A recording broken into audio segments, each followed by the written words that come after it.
আসসালামু আলাইকুম। তো হাফ অ্যাডার শুরু করি। হাফ অ্যাডারে সংজ্ঞাটা তো আমরা দেখছি যে যে সমবায় বর্তনীতে বাইনারির দুইটি অঙ্ক বা বিট, যেটাই বলি না কেন আমরা, দুইটি অঙ্ক বা বিট যোগ করতে পারে তাকে কি বলে? হাফ অ্যাডার বলে। তো এইখানে খেয়াল করো যে বাইনারি যে সংখ্যা পদ্ধতিটা আছে সেই সংখ্যা পদ্ধতিতে আমাদের কোন কোন অঙ্কগুলো আছে? বাইনারিতে তো আছেই দুইটা অঙ্ক, যে 0 আর 1।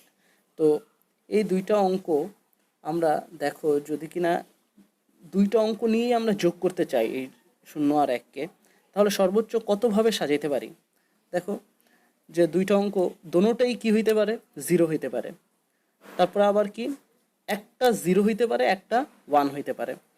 আবার একটা 1 হইতে পারে, একটা 0 হইতে পারে। আবার দোনোটাই 1 হইতে পারে। দেখো, এর বাইরে যেহেতু আমার এই হাফ অ্যাডারটার সংজ্ঞাতেই বলা আছে যে বাইনারির কি দুইটা অঙ্ক শুধুমাত্র যোগ করতে পারবে, দুইটার বেশি অঙ্ক যোগ করতে পারবে না। তাহলে দুইটা অঙ্ক কি দোনোটাই 0 হইতে পারে, অথবা 0 অথবা 1, অথবা 1 অথবা 0, অথবা দুইটাই 1।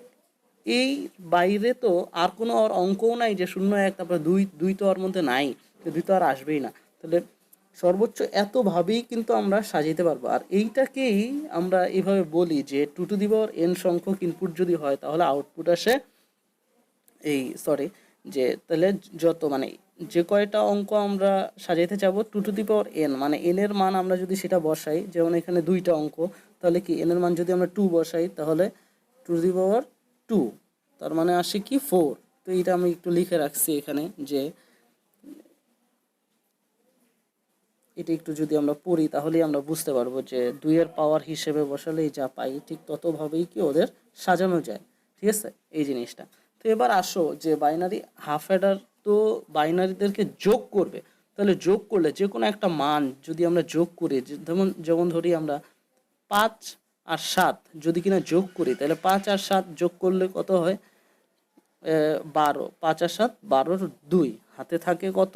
1। এই যে আমরা বলি যে হাতে থাকে 1, ঠিক আছে, এইটা আবার পাশে বসাই, ঠিক আছে। তো এইটাকেই আমরা ক্যারি হিসেবে বিবেচনা করি, বুঝতে পারছি? তো ঠিক সেমভাবে এখানেও আমরা দেখি যে বাইনারির যোগ আমরা সবাই তো শিখছিলাম, তো বাইনারির যোগটা একটু দেখি। যে 0 আর 0 যোগ করলে বাইনারির ক্ষেত্রে 0 হয়, হাতে থাকেও কি 0। হাতে থাকারগুলো আমি পাশে এরকম ব্র্যাকেটে আর কি লিখতেছি, ঠিক আছে। 0 আর 1 যোগ করলে কি হয়? 1 হয়, আর হাতে থাকে কি? 0।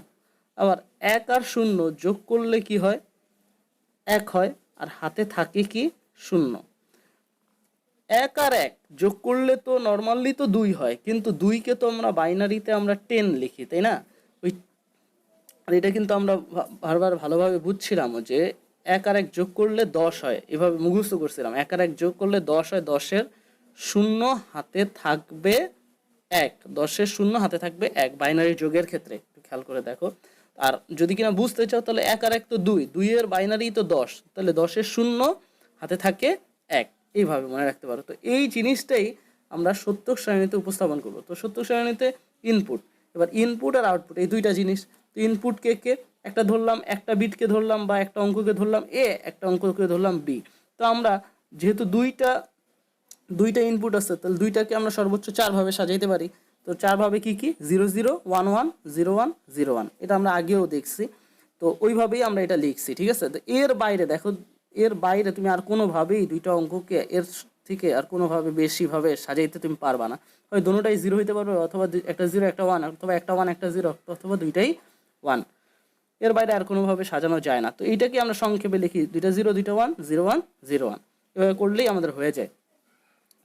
তারপরে খেয়াল করো যে এখন আমরা কি, আউটপুটে দুইটা জিনিস আছে, একটা আছে হচ্ছে গিয়ে সাম, আর একটা আছে হচ্ছে গিয়ে ক্যারি। তো সামের ক্ষেত্রে কি 0 আর 0, এই যে আমরা এখানে কিন্তু দেখছি 0 আর 0 যোগ করলে কি আসতেছে? যোগ ফল 0 আসতেছে, হাতে থাকেও কি 0। তাহলে এইটাই লিখি, এই যে 0 আর 0 যোগ করলে 0, হাতে থাকেও 0, এই 0 লিখলাম। এবার দেখো 0 আর 1, তাহলে 0 আর 1 যোগ করলেও কি 1, আর হাতে থাকে 0। তাহলে এই যে 1 সামের ক্ষেত্রে লিখলাম 1, আর হাতে থাকে 0। আবার 1 আর 0, তাহলে 1 আর 0 যোগ করলে কি হয়? 1, আর হাতে থাকে 0। এই যে 1 হাতে থাকে 0। 1 আর 1 এই যে এখানে 1 আর 1 আছে, 1 আর 1 যোগ করলে 1 আর 1 যোগ করলে কি হচ্ছে, 0 হাতে থাকে 1, মানে 1 আর 1 2, 2 মানে তো 10, 10-এর 0 হাতে থাকে 1, এইভাবে আসছে। এবার খেয়াল করো, এটা থেকে আমরা আউটপুট সমীকরণ বের করব। সমীকরণ কি, এস ইকুয়ালস টু কি, এস এর মানটা আমরা যেখানে যেখানে অ্যাক্টিভ, মানে যেখানে যেখানে কি 1 আছে সেই জায়গার জন্য দায়ী কারা তাদেরকে আমরা ধরবো। তাহলে এস এর মান এই যে এই জায়গাটাতে 1 আসছে, এই 1টা কেন আসছে, ইনপুটগুলো কি এখানে কি আছে, একটা আছে 0 অবস্থায় আর একটা আছে কি 1 অবস্থায়। তাহলে যেইটা 0 সেটাকে তো আমরা যা থাকে তাই হিসেবে নেই, আর যেটা 1 সেটাকে 0 থাকলে আমরা বার নেই, আর হচ্ছে গিয়ে 1 থাকলে আমরা যা আছে ঠিক সেই হিসেবেই নেই। তাহলে এর মান কি 0 অবস্থায় আছে, তাহলে কি এ বার, আর বি এখানে কি অবস্থায় আছে 1, তাহলে বি এর মতোই আসলো। আমরা সমীকরণ বের করার নিয়মে এটা শিখছি। তারপর আবার দেখো এস এর মান শুধু যে এইখানে 1 সেটা না, আর এখানেও 1 আছে, তাহলে কি এই 1 এর জন্য আবার কে দেয়, এই যে এখানে এ আছে, তাহলে এ এর মান কি অবস্থায় আছে 1, তাহলে এ এবার কি আর বার হবে না, কারণ এর মান 1 অবস্থায় আছে, 1 অবস্থায় থাকলে যা আছে তাই। আর কি বি এর মান 0, তাহলে কি বি বার, আর মাঝখানে কি হবে, দুইটা ভিন্ন ঘটনা, এরা একে অপরের সাথে কি যোগ হবে, এবার B plus A B bar, আর এটা একটা সূত্র, এবার B plus A B bar equals to কি এ এক্সর বি। এবার ঠিক সেম ভাবে সামের ক্ষেত্রে আমরা এই সমীকরণটা বের করছি। এবার আসো ক্যারির ক্ষেত্রে, ক্যারিতে কি কি আছে, সি ইকুয়ালস টু কি, দেখো এইখানে শুধুমাত্র এই এক জায়গাতেই 1 আছে, তাহলে এই 1টা কেন হয়েছে, কারণ হচ্ছে গিয়ে ইনপুটগুলো কি কি অবস্থা আছে, এও 1 অবস্থায় আছে, বিও 1 অবস্থায় আছে, তাহলে কি লিখতে পারি এ বি। এই তো সহজ হয়ে গেল, সমীকরণ বের করা হয়ে গেছে। আর যেহেতু আমরা সমীকরণ বের করতে পারছি, সেহেতু আমরা এটা কি সার্কিটেও রূপান্তর করতে পারবো। তো সার্কিটে রূপান্তর করার ক্ষেত্রে সহজ সিস্টেম। এখন এইটা দুইভাবে, একটা হচ্ছে গিয়ে যৌগিক বর্তনী দিয়েও আসে, আর একটা হচ্ছে গিয়ে সরল বর্তনী, মানে কি মৌলিক গেট দিয়েও, যৌগিক গেট দিয়েও আঁকতে বলতে পারে, মৌলিক গেট দিয়েও আঁকতে বলতে পারে।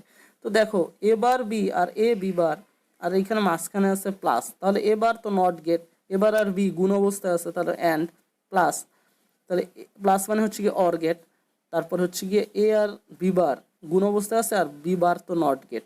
তাহলে এইখানে এতটুকু প্রকাশের জন্য আমার কিন্তু কোনো, এই লাইনটা প্রকাশের জন্য আমার কিন্তু কোনো যৌগিক গেটের সাহায্য লাগতেছে না, ঠিক আছে। ঠিক সেমভাবে এইটাকেও প্রকাশের জন্য, এই সি এর এবিকে প্রকাশের জন্য অ্যান্ড গেট লাগতেছে, অ্যান্ড গেট আর অর গেট আর নট গেট, এই তিনটা তো মৌলিক গেটস, তো এদের প্রকাশের জন্য আমার তো যৌগিক কোনো গেট লাগতেছে না। তাহলে আমাকে যদি বলে হাফ অ্যাডার মৌলিক গেটের সাহায্যে বাস্তবায়ন করতে বলে, তাহলে এই লাইনটাকে আমরা নিব আর এই লাইনটাকে আমরা নিব।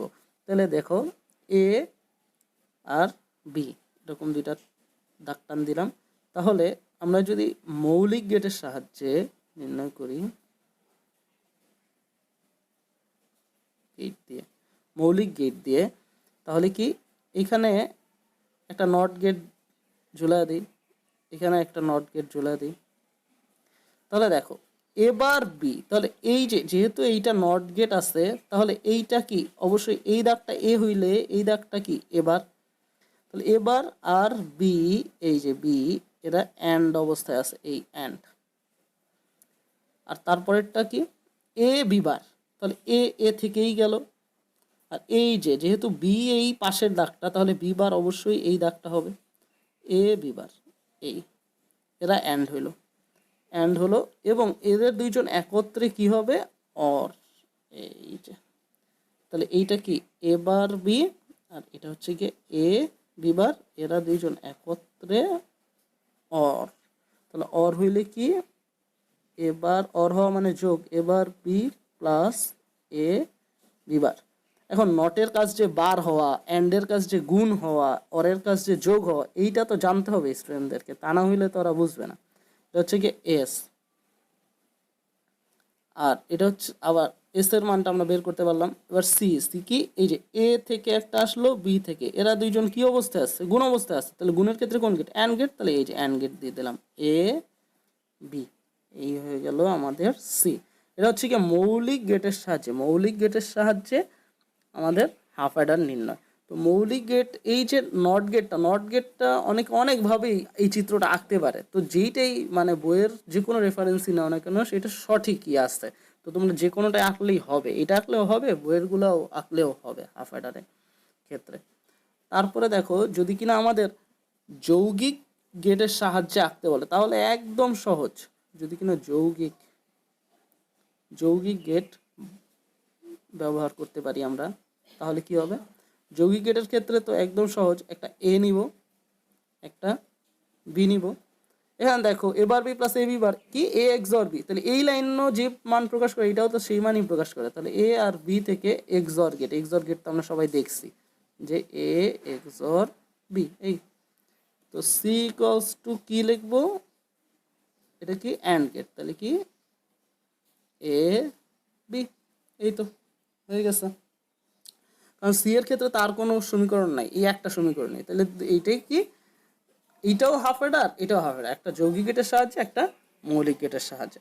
আর হাফ অ্যাডারের ক্ষেত্রে এই লাইনটা কিন্তু অবশ্যই মনে রাখতে হবে যে হাফ অ্যাডারে সামের ক্ষেত্রে একটা এক্সর গেট ইউজ হয় আর ক্যারির ক্ষেত্রে একটা অ্যান্ড গেট ইউজ হয়। কারণ এইটা আমাদের পরবর্তীতে অনেক কাজে লাগবে, এই লাইনটা যাতে সবার মনে থাকে। আশা করি এতটুকু সবাই বুঝতে পারছি।